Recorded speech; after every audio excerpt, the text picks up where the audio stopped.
नमस्कार, आप देख रहे हैं अपना उत्तर प्रदेश। मैं हूं आपके साथ हिमानी कटारिया। बुलेटिन की शुरुआत करेंगे इस वक्त की बड़ी खबर के साथ। उत्तर प्रदेश विधानसभा के पहली बार मुख्यमंत्री योगी आदित्यनाथ सदस्य बने, जिन्हें प्रोटेम स्पीकर रमापति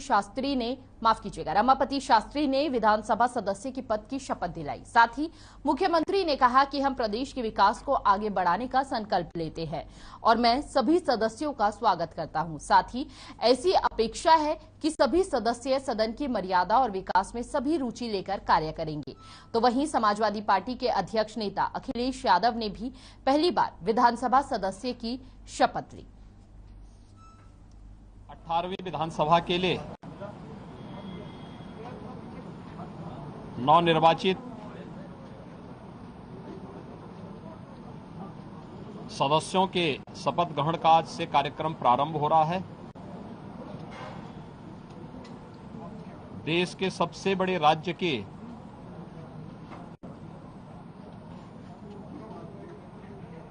विधानसभा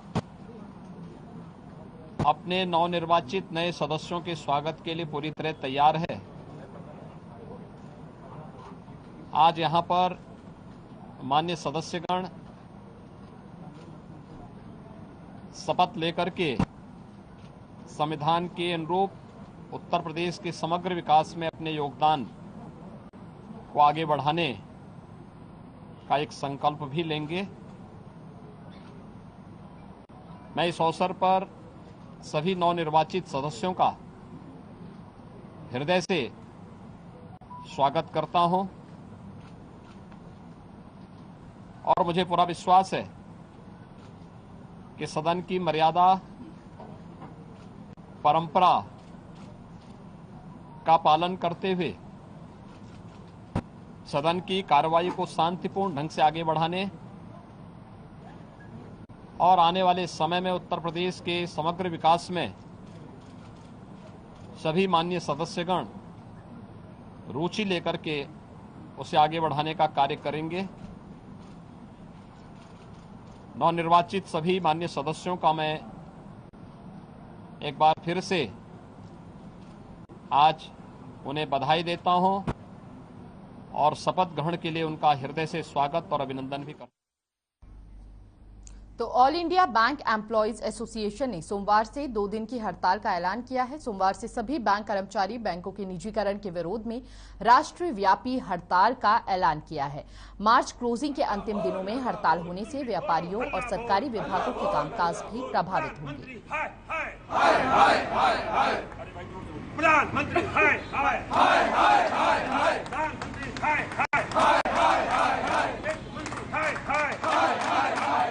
और आगाह किया गया है। इसके बाद इस पर अगर ये इनके कान पे जूं नहीं रेंगती है तो हम लोग अभी अगले महीने हमारी बैठक होगी ऑल इंडिया की, उसमें हम लोग अपना कार्यक्रम तय करेंगे और आगे आने वाले समय में इस आंदोलन को जनता के आंदोलन में बदलेंगे और अनिश्चितकालीन हड़ताल पर जाने का हम लोग का विचार चला।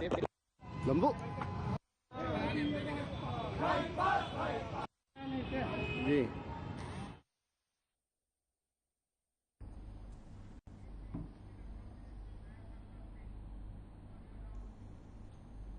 और उत्तर प्रदेश के राज्य मंत्री दयाशंकर सिंह का बयान सामने आया है, जहां उन्होंने कहा कि मीडिया भारत का चौथा स्तंभ है और यह बड़े ही सौभाग्य की बात है कि योगी जी के दूसरे कार्यकाल में काम करने का मौका मिला है। उत्तर प्रदेश को देश का सबसे अच्छा प्रदेश बनाने का संकल्प लिया है। साथ ही कहा कि हम सबकी बड़ी भूमिका रहेगी कि मोदी जी और योगी जी की योजनाओं को जनता तक पहुंचाया जा सके।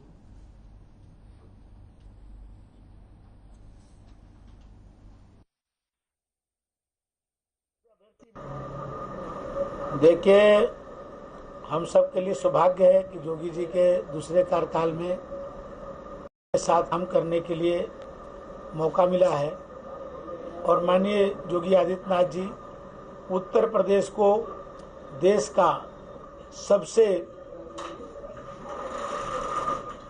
अच्छा प्रदेश बनाने का उन्होंने संकल्प लिया है और उसमें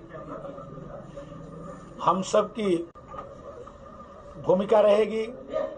मोदी जी और योगी जी की योजनाओं को जनता तक पहुंचाने में हम लोग अपने मेहनत की पराकाष्ठा करेंगे और उत्तर प्रदेश को उत्तम प्रदेश बनाने में योगी जी के एक सहयोगी जो उन्होंने हम लोग को अपने मंत्रिपरिषद में रखा है, इसके लिए हम लोग पूरी अपनी ईमानदारी के साथ, पूरी लगन के साथ काम करेंगे। ये मेरे लिए, मेरे जीवन के ये दूसरी पारी है।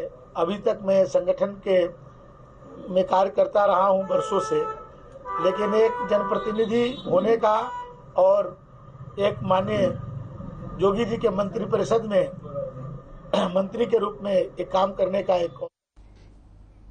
और उत्तर प्रदेश की बांदा जेल में बंद बाहुबली पूर्व विधायक मुख्तार अंसारी को एम्बुलेंस से लगभग 6 घंटे के सफर के बाद कड़ी सुरक्षा में राजधानी लखनऊ लाया गया। बता दें आपको कि मुख्तार अंसारी को लखनऊ MP MLAAC JM 3 के कमरा नंबर 115 में पेश किया जाना, जहां माफिया मुख्तार अंसारी कोर्ट में पेशी है।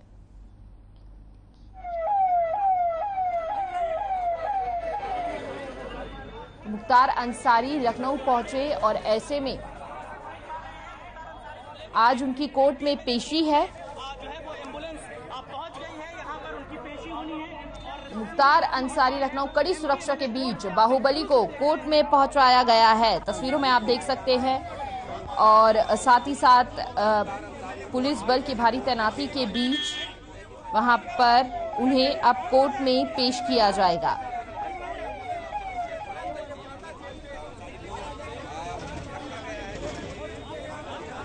तो उत्तर प्रदेश लखनऊ की ये तस्वीरें हैं जहां पर कड़ी सुरक्षा के बीच बाहुबली को कोर्ट तक ले जाया गया और कुछ ही देर में उन्हें कोर्ट में पेश किया जाएगा। तो भारी पुलिस बल की तैनाती वहां पर रखी गई। उत्तर प्रदेश की बांदा जेल में बंद बाहुबली पूर्व विधायक है मुख्तार अंसारी और एम्बुलेंस से लगभग 6 घंटे के सफर के बाद कड़ी सुरक्षा में राजधानी लखनऊ लाया गया है उन्हें। बता दें आपको मुख्तार अंसारी को लखनऊ MP MLAAC JM 3 के कमरा नंबर 115 में पेश किया जाना है, जहां माफिया मुख्तार अंसारी की कोर्ट में पेशी होगी।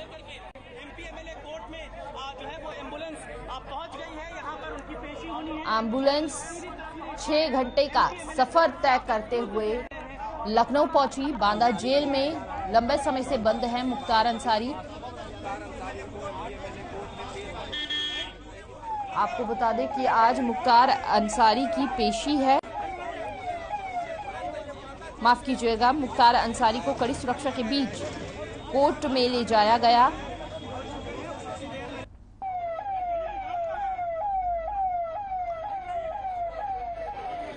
अवैध निर्माण मामले में पेशी होनी है मुख्तार अंसारी की।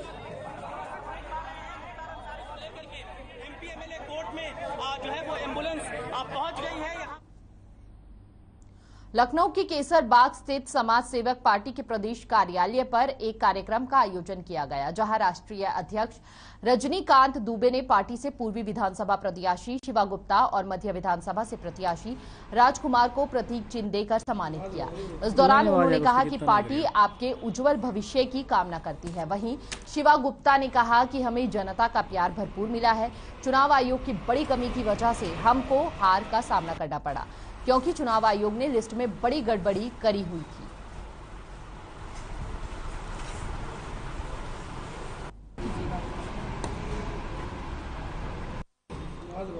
नहीं आ जाएगा।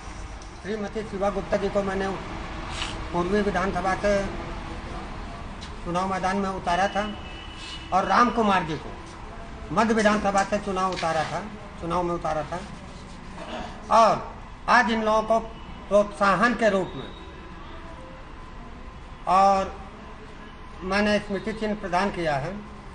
और पार्टी के एक उम्मीदवार जो पार्टी के राष्ट्रीय सचिव भी थे, श्री जितेंद्र कुमार रावत जी, जो मोहनलालगंज विधानसभा से लड़े थे पार्टी के टिकट पर, लेकिन पार्टी विरोधी गतिविधियों में लिप्त पाए जाने के कारण दौरान इलेक्शन ही उनको पार्टी ने निकाल दिया था। इसी के उपलक्ष्य में आयोजन किया गया है। देखिए, जनता का प्यार मिला है, समर्थन मिला है और जो है आगे भी मिलता रहेगा। पूरा विश्वास है पूरा हमको जनता के ऊपर, और जो भी जनता का प्यार मिला है अच्छा ही मिला है। कहीं ना कहीं से सरकार की कुछ कमियां रही होंगी जिसके कारण चुनाव में हारी हूँ, और आगे हो सकता है जनता पूर्ण समर्थन दे 2027 में पूर्ण बहुमत से मैं विधायक बनूँ। नहीं, आप सरकार को कह रही हैं कि पूर्ण समर्थन दे, आपने अलग से पार्टी से जनता को जनता आपको जो है समर्थन दे। क्या कमी नजर आई जिसकी वजह से आप हारी हैं? क्या वजह रही है? देखिए, कमियां तो हमारे अंदर कोई नहीं थी। मैंने पूरा मेहनत किया, जनता के बीच निकली, और जो विधायक हमारे अभी आशुतोष टंडन जी, वो तो जनता के बीच निकले भी नहीं थे, लेकिन उनकी सीट निकल गई। तो इसको क्या कहा जाएगा? जनता का समर्थन कहा जाएगा कि सरकार की कमियां कहा जाएगा? ये तो आप लोग को पता है।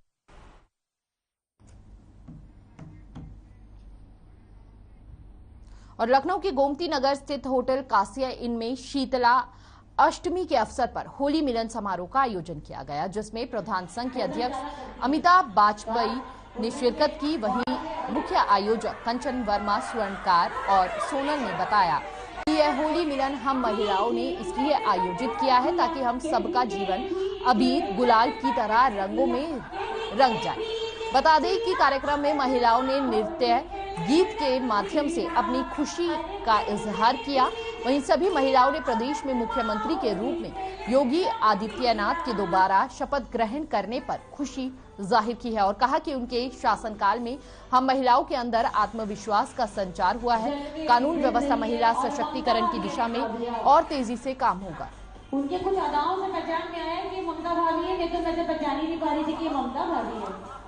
आए है झुमका सॉन्ग में दिखाना होता है, और ऐसे महिलाएं आपस में होटल ज्यादा करती है। तो आज होटल के माहौल में लखनऊ में नेताओं के शपथ ग्रहण समारोह को खत्म हुए महज 24 घंटे ही बीते थे कि डिप्टी सीएम ब्रजेश पाठक का नाम लेकर दबंग विशाल मिश्रा ने बीजेपी किसान मोर्चा के जिला अध्यक्ष देवेंद्र सिंह के घर में दबंगों के साथ घुसकर मारपीट कर दी। इतना ही नहीं, दबंग बार बार जिला अध्यक्ष को धमकी भी देता रहा। वहीं पीड़ित की शिकायत पर पुलिस शहर के नाका थाने में मुकदमा दर्ज किया है। अब देखना होगा कि डिप्टी सीएम ब्रजेश पाठक का नाम लेकर दबंगई करने वाले विशाल मिश्रा पर कब तक कार्यवाही होती है।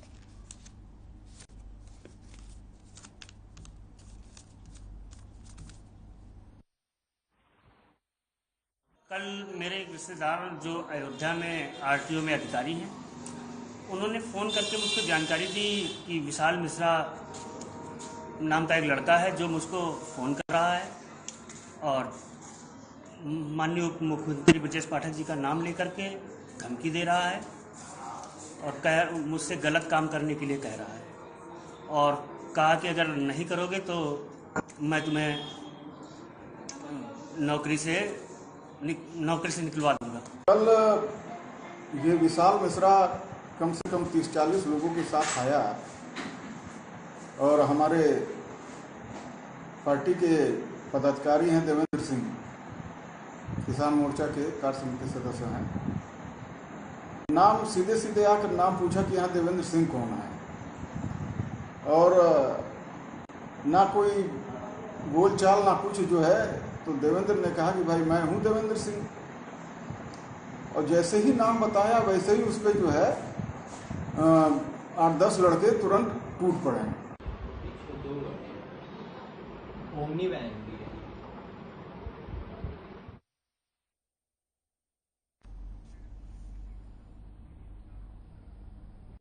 तो खबर लखनऊ से है, जहां विधानसभा चुनाव हारने के बाद चाचा शिवपाल और भतीजे अखिलेश के बीच फिर दूरियां बढ़ती नजर आ रही हैं, जिसके चलते सपा के नवनिर्वाचित विधायकों की शनिवार की बैठक में न बुलाने से आहत शिवपाल सिंह यादव इटावा चले गए। हालांकि शिवपाल सपा के चुनाव चिन्ह साइकिल पर विधायक बने हैं, फिर भी सपा उन्हें अपना मानने के बजाय सहयोगी दल का नेता मानती है। अब उन्हें सहयोगियों की बैठक में बुलाने की दुहाई दी जा रही है। दरअसल सपा से गठबंधन के बाद शिवपाल ने न सिर्फ अखिलेश को अपना नेता घोषित किया है, बल्कि उन्होंने यहां तक कि अखिलेश को मुख्यमंत्री बनाने के लिए हर स्तर पर संघर्ष करेंगे। सपा से गठबंधन के बाद उम्मीद थी कि बसपा नेताओं को चुनाव मैदान में उतारा जाएगा, लेकिन सिर्फ शिवपाल चुनाव लड़े, वह भी साइकिल के सिंबल पर।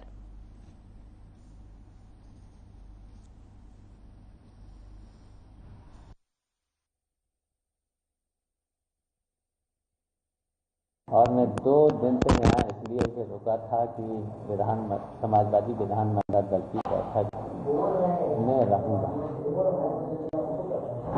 लेकिन सभी जितने भी समाजवादी पार्टी के विधायक उनको सूचना है, मुझको कोई सूचना नहीं दी गई। और जबकि मैं समाजवादी पार्टी का सक्रिय सदस्य बनकर के ही चुनाव लड़ा, साइकिल से चुनाव लड़ा, मुझे आज नहीं बुलाया गया, तो इसलिए मैं बैठक में नहीं गया। अब मैं सीधे अपने क्षेत्र जसवंत नगर में जा रहा हूं।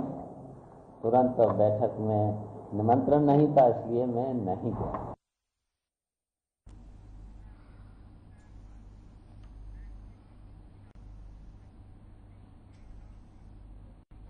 सांस्कृतिक धरोहर को संभालना है तो समाज में, परिवार में संस्कृति के पौधे को हमेशा हरा भरा रखना होगा। सनातन परंपरा से लबरेज सांस्कृतिक की विशालखंड समिति की वार्षिक उत्सव में कार्यक्रम आयोजित किया गया और इस कार्यक्रम में सनातन सांस्कृतिक की गूंज सुनाई दी। बताते चले कि कार्यक्रम का संचालन डॉक्टर करुणा पांडे ने किया और इस कार्यक्रम में अनेक गणमान्य लोग उपस्थित रहे। यहाँ के कार्यक्रम की प्रस्तुतियां से भाव विभोर होते हुए मुख्य अभ्यागत के रूप में आए। वहीं राजस्व परिषद के चेयरमैन मुकुल सिंघल ने कहा कि छोटे बच्चों से लेकर बड़े लोगों ने जिस तरह प्राचीन गीतों, नृत्यों और तथ्यों को प्रस्तुत किया, उससे मैं आशा करता हूं कि हमारी सनातन संस्कृति बनी रहेगी।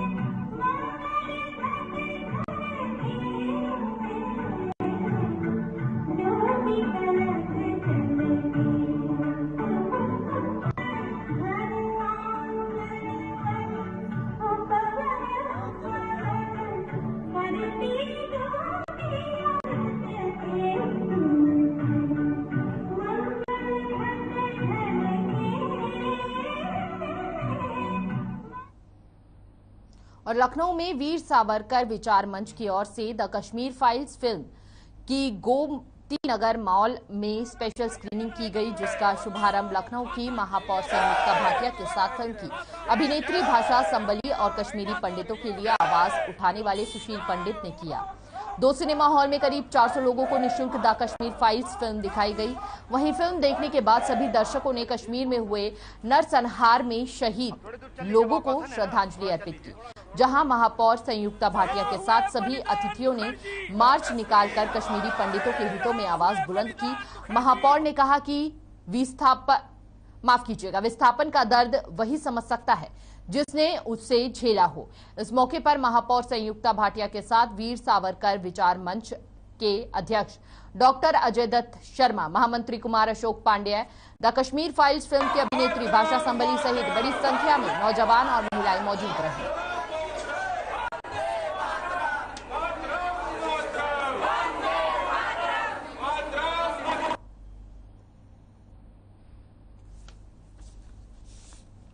अदाकारा भाषा जी और सुशील पंडित जी समय मेरे साथ मौजूद हैं। साथ में लखनऊ की मेयर साहिबा भी मेरे साथ इस समय है। मैं इस समय सुशील पंडित जी से जानना चाहूंगा। सुशील पंडित जी, एक जो ये मूवी बनी हुई है इतना ज्यादा पूरे विश्व में सबको हिला के धर दिया है और कहीं ना कहीं इतिहास को पहली बार बॉलीवुड सामने लेकर आया है। हर समय आक्रोश भी नजर आ रहा है और लोगों को जो कश्मीर में जैसे पीड़ित लोग हैं उनको वो चीजें नजर आई दोबारा कि ये मेरे साथ घटित हुआ है। इसके बारे में आप क्या कहेंगे? देखिए, एक पीड़ित के लिए उस संत्रास को दोबारा झेलने जैसी बात हो जाती है जब उसके साथ घटी त्रासदी का साक्ष्य मांगा जाता है, जब उसके ऊपर नानुकुर की जाती है, जब उस पर अविश्वास किया जाता है, या जब उस पर लीपापोती की जाती है, तब आप उसको उसी पीड़ा से, उसी संत्रास से पुनः गुजारते हैं जब आप उसके साथ हुए अपराधों को नकारते हैं, उनको ढकते हैं। इस फिल्म का सबसे बड़ा उपकार हमारे समाज, हमारे समुदाय पर यह है कि यह साक्ष्य बन के सामने आई है। यह मनोरंजन नहीं है, यह हमारी त्रासदी की गवाही है, साक्ष्य है। और इसने बहुत से लोगों की अंतरात्मा को छुआ है। एक अपराध भाव, एक ग्लानि भाव जगा है कि हम होते हुए भी कुछ क्यों नहीं कर पाए, हमें पता क्यों नहीं चला, पता चला तो हमने इसकी अनदेखी क्यों की, आज तक इतने दशकों तक न्याय क्यों नहीं हुआ। तो उस सब दर्द को, उस ग्लानि भाव को एक आंदोलन के रूप में जन्म देने का काम इस चलचित्र ने, इस फिल्म ने किया है। ये अभिव्यक्ति है हमारी उस पीड़ा की जो 32 वर्ष पहले शुरू हुई और आज तक ये समुदाय भोग रहा है। ये सुशील पंडित जी हमारे साथ थे, साथ में एक अदाकारा जिन्होंने पूरी मूवी को जिस तरह से जो उनका शॉट रहा है, वो शॉट देखकर पूरा का पूरा विश्व हिल गया है। मेरे साथ भाषा जी, मैं उनसे बात करूंगा। आपका जो चरित्र रहा है फिल्म में, वो इतना रियल बना दिया गया है कि लोगों को वही चीज देखकर पूरा विश्व हिल गया। अब थोड़ा सा बताएं मूवी के बारे में। जी, चरित्र जो है वो रियल बनाया नहीं गया, चरित्र वो जो है वो रियल विक्टिम्स है। ये देखिए, आप देख रहे हैं जी, ऐसे अनेक विक्टिम्स हैं जिन पर वो फिल्म का जो कैरेक्टर है वो आधारित है। और चूंकि ये सिर्फ फिल्म है इसलिए बहुत सारी लिमिटेशंस थी, अदरवाइज जो ब्रुटैलिटीज हुई हैं वो तो कहने दिखाने लायक भी नहीं है, इस हद तक की नहीं। वीर सावरकर मंच और अन्य मंचों के द्वारा मिलकर आज ये कार्यक्रम का आयोजन किया गया है। ये कश्मीर पर एक फिल्म जो बनी है, जिसमें कश्मीर के बारे में हमारे वहाँ के पंडितों के साथ या वहाँ के लोगों के साथ, जो यहाँ के लोग वहाँ रह रहे थे या वहाँ के वासी थे, उनको किस तरह से प्रताड़ित किया गया, किस तरह से उनको इस इतिहास के बारे में इस इतिहास को फिल्म ने दिखाया है। जब मैंने भी ये फिल्म देखी और फिल्म देखने के बाद जब हम बाहर निकले तो मेरे पोता पोती जिनको इस बारे में बिल्कुल जानकारी नहीं थी, उन्होंने ये कहा कि हम लोगों को अभी तक ये जानकारी क्यों नहीं दी गई। तो ये एक फिल्म के माध्यम से एक जानकारी दी गई, वहाँ की स्थिति से रूबरू कराने का प्रयास किया गया है। और जो स्थितियाँ वहाँ पर थी, उन स्थितियों से निकलने का, उन स्थितियों से उबरने के लिए एक जनता को जागरूक करने का भी और हमारे इतिहास के बारे में रूबरू कराने का जो कार्य इस फिल्म द्वारा किया गया। मैं फिल्म के इंडस्ट्री के सभी लोगों को, जिन लोगों ने इसमें अपना वो दिया बनाने में, फिल्म में बहुत से लोग मिलकर बनाते हैं, उसको बनाने का उन्होंने किया। और एक उस फिल्म में जिन्होंने काम किया वो लोग भी आज यहाँ पर आए हुए हैं और उसके इतिहास के बारे में जानकारी देने का काम कर रहे हैं। और हमें 370 धारा तो हट गई है, लेकिन हमें उनके लोगों के साथ न्याय की आवश्यकता है, ऐसा संगठन की सोच है और उसी को करने के लिए हम लोग यहाँ पर एकत्रित हैं। हम लोग कश्मीर पे आज एक फिल्म दिखाने जा रहे हैं आदरणीय मेयर साहब का संरक्षण में। हम सब लोग यहाँ पिक्चर देखेंगे, जिसमें लगभग 2 हॉल हम लोगों ने बुक कराए हैं। 365 लोगों की संख्या वहाँ रहेगी। हमारी सिर्फ एक मांग है कि जो विस्थापित हिंदू हैं, वो नरेशन सेट किया गया कि वहाँ पे कश्मीरी पंडित कहा गया, जबकि वो सब हिंदू थे, तमाम जातियों के लोग थे। तो हम कश्मीरी हिंदुओं के न्याय के लिए संघर्ष कर रहे हैं और ये संघर्ष हमारा तब तक चलेगा जब तक उनको न्याय नहीं मिलेगा। अभी मेयर साहब ने बताया कि पूरी तरह से वहाँ 370 हट चुका है, 35 से हट चुका है, लेकिन अभी भी वहाँ बहुत से ऐसे लोग हैं। कल हास्यास्पद और शर्मनाक दृश्य केजरीवाल ने प्रस्तुत किया जो पीड़ित परिवारों पर हंस सकता है। कश्मीरी पीड़ित परिवारों के ऊपर उसने उपहास उड़ाया है। ऐसे लोगों को भी सबक सिखाना है हमें और उनके न्याय के लिए हमें संघर्ष करना है। जहां हुए बलिदान मुखर्जी, वो कश्मीर हमारा है। अखंड भारत, जो ऋषि की राजधानी जो शैवों का कश्मीर था, उस कश्मीर को, और आपको बता दूं कि कश्मीर का नाम, सारे प्रदेशों का नाम, तमाम नगरों का नाम बदला, लेकिन कश्मीर नाम पौराणिक है और सबसे पुरातन है, सनातन है। वो आज से नहीं है, शुरू से, आदिकाल से कश्मीर नाम चला आ रहा है। इसलिए हमारा हक है कि वो हिंदुओं की राजधानी थी, हिंदुओं का है और हिंदू इस पर रहेंगे। कश्मीर ऑर्गेनाइजेशन जो 32 साल से पीड़ित है, हम लोग उसके लिए हम आवाज उठाते हैं उत्तर प्रदेश में। और आप लोगों के सब सहयोग से सारे संगठन जितने हैं, हिंदू संगठन, हिंदू मान्यता के राष्ट्र प्रेमी जितने हैं, उनके सहयोग से ही हम इस लड़ाई को आगे बढ़ा रहे हैं। और आगे आशा करते हैं, पूरी आशा है हमें अपने प्रधानमंत्री नरेंद्र मोदी जी से कि आने वाले समय में जो 370 का प्रैक्टिकल अप्रोच हुआ या 35A का जो अप्रोच हुआ। फिलहाल अपना उत्तर प्रदेश में बस इतना ही। तमाम बड़ी खबरों के लिए बने रहिए हर खबर के साथ। नमस्कार।